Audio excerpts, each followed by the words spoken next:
Simenon a un rêve. Il veut devenir un écrivain riche et célèbre. Pour ça, il a un plan, et un plan en 3 étapes. Première étape, il publie dans des éditions bon marché une abondante littérature de récits d'aventure humoristiques, des histoires à l'eau de rose ou effrayantes, des contes érotiques, voire pornographiques. 200 romans sont publiés entre 1922 et 1929 sous 17 pseudonymes différents, et il commence à devenir riche, probablement parce qu'il a un bon sens aussi de la publicité. Deuxième étape, il publie sous son nom des romans plus longs, se réclamant du genre policier. Le policier est à la mode, et surtout il est plus présentable que ses habituelles histoires polissonnes. Il comprend que le roman policier peut être un moyen d'être connu, tout en gagnant de l'argent, et la réussite doit passer par la création d'un personnage récurrent, fidélise les lecteurs. Maigret va naître. La troisième étape, c'est la période policière ne doit être que temporaire, qui lui permet d'accéder au roman dur, à la vraie littérature et à la considération de ses pairs. Dans ses romans durs, Simenon dit toujours qu'il recherche l'homme nu pour saisir l'être humain dans son essence profonde. Alors il obtient le succès public, par contre il reste ignoré du monde des belles lettres, qui ne voit en lui qu'un écrivain populaire et commercial. Exemple, il écrit le Testament Donadieu en 1937 dans le but de gagner le Goncourt. Et c'est un échec. Mais pire, on va lire dans le Figaro, le français est entre ses mains comme un violon dont on toucherait les cordes avec un manche à balai. Pas sympathique, hein ? Et seuls 2 écrivains, Gide et Céline, vont le reconnaître. Simenon a par ailleurs sa part d'ombre. À l'ère de MeToo, ses déclarations sur ses 10 000 femmes, dont 8 000 prostituées, et la chasse aux femmes dont il se vante lors de sa période parnassienne, l'auraient pas fait que des amis. D'autre part, Simenon a publié en 1919 dans la Gazette de Liège 17 articles radicalement antisémites sous le titre du péril juif. Alors on peut dire qu'il était jeune et que c'était une excuse, mais pourtant, durant l'occupation, alors qu'il est responsable des réfugiés belges en France, il refuse d'aider les réfugiés d'origine juive. Simenon écrit pour des journaux contrôlés par les nazis et a travaillé sur 9 films produits par la Continentale entre 1940 et 1943.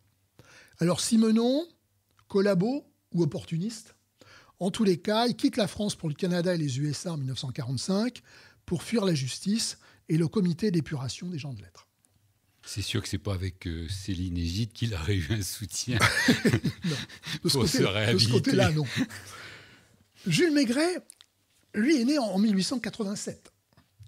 Mais dans les romans, dans les 75 romans et 28 nouvelles que lui consacre Simenon, son âge reste toujours figé entre 45 et 60 ans. La légende dit que Simenon aurait imaginé le personnage de Maigret lors d'une illumination alors qu'il se trouvait à bord de son bateau l'Ostrogo en 1929. Cependant, les experts de Simenon récusent cette création brutale de toutes pièces en retrouvant les ébauches du personnage dans au moins 4 romans antérieurs. Néanmoins, Maigret va naître officiellement en 1931 dans Piètre le Laiton, et la présentation officielle du commissaire aura lieu au cabaret de la Boule Blanche à Paris lors du bal anthropométrique, qui est organisé par Simenon et où tout le Paris était invité à laisser ses empreintes digitales à l'entrée. Comme Conan Doyle, Simenon, avec le temps, va trouver son personnage encombrant, l'empêchant de se concentrer à la vraie littérature. Il va mettre Maigret à la retraite en 1934 pour lui faire reprendre du service en 1942 sous la pression du public. Le dernier épisode de la série Maigret, Maigret et Monsieur Charles, sera publié en 1972. En 1951, les mémoires de Maigret permettent de mieux connaître la biographie du célèbre commissaire. On sait qu'il est né dans l'Allier en 1887, qu'à la mort de sa mère, il est envoyé à Nantes chez sa tante, qu'il va étudier la médecine durant quelques années. Et on a bien raison de dire que la médecine mène à tout à condition d'en sortir. À 22 ans, on le retrouve à Paris. Son voisin de palier, l'inspecteur Jacquemin, lui conseille d'entrer dans la police. Jules l'écoute, va gravir tous les échelons, depuis agent cycliste. Il va passer à la brigade des mœurs, à la mondaine, secrétaire au commissariat du 9e arrondissement. Et à 30 ans, il est inspecteur à la brigade spéciale du 36 quai des Orfèvres. Il passera commissaire, puis divisionnaire et chef de cette même brigade spéciale. Ses collaborateurs essentiels sont Janvier et Lucas, qu'il nomme ses enfants.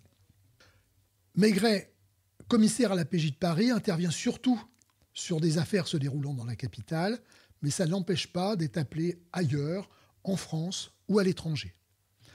En 1912, il épouse Louise. Ils vont demeurer place des Vosges, puis boulevard Richard Lenoir.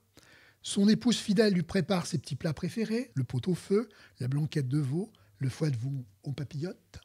C'est un amateur de bière, mais aussi de vin. Il est décrit comme massif, lourd, bourru, placide et lent. Il a les mains dans les poches de son gros par-dessus. D'abord coiffé d'un chapeau melon, avant d'adopter le feutre mou. Il a toujours une pipe en bruyère à la bouche. Le personnage de Maigret est une nouveauté dans le roman policier. Ses enquêtes ne respectent pas les codes du roman à énigme, pas plus que du roman noir ou du thriller. Ses enquêtes sont nouvelles parce que banales. Maigret est à l'opposé de Sherlock Holmes. Chez lui, l'intuition remplace la déduction. Il se laisse guider par son instinct en s'imprégnant de l'atmosphère du lieu du crime, en s'immergeant dans la vie et la mentalité des suspects, en se mettant à la place du coupable. Il écoute, mais n'interroge pas les témoins. Sa devise, je ne crois rien, je ne pense jamais, je ne déduis jamais. Les éditeurs ne se sont pas bousculés pour accepter les textes de Simenon. Gallimard les a refusés. Il a écrit « Vos romans policiers ne sont pas de vrais romans policiers, ils ne sont pas scientifiques, ils ne jouent pas le jeu. Il n'y a pas de personnage franchement sympathique ou de personnage franchement antipathique. Vos romans ne finissent ni bien ni mal. Il n'y a pas de jeune premier ni d'héroïne. C'est désastreux. Vous n'aurez pas 1000 lecteurs. » Belle vision. Fayard accepte, à condition que la production soit suffisante pour fidéliser les acteurs. Alors il tient le pari, et il y a 19 volumes qui sortiront entre 1931 et 1934.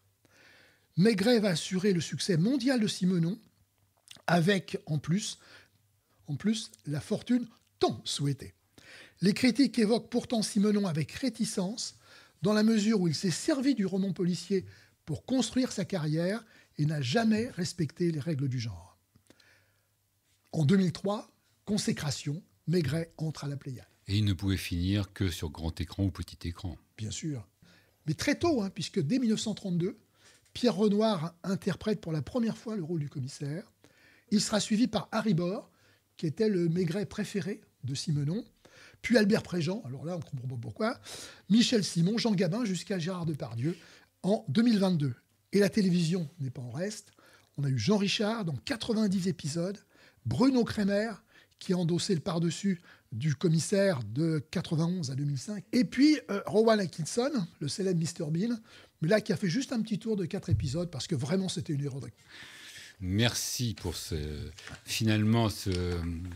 défense de Maigret, à défaut de Simenon.